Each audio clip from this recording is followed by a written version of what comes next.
এখন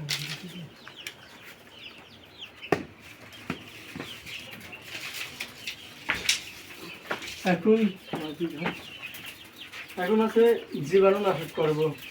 জীবাণু নাশ করা মানে বিনাশ করার বিভিন্ন ওয়ে আছে, বিভিন্ন ওষুধ আছে। সবথেকে বেস্ট ওয়ে আমি যেটা ইউটিউব থেকে দেখেছি সেটা হচ্ছে আপনি আগুনের মাধ্যমে এই জীবাণুটা ধ্বংস করা। আগুনের মাধ্যমে কি এটা বাচ্চারা একদম 90% সম্ভাবনা থাকে না, যার জন্য আমি আগুন ব্যবহার করব।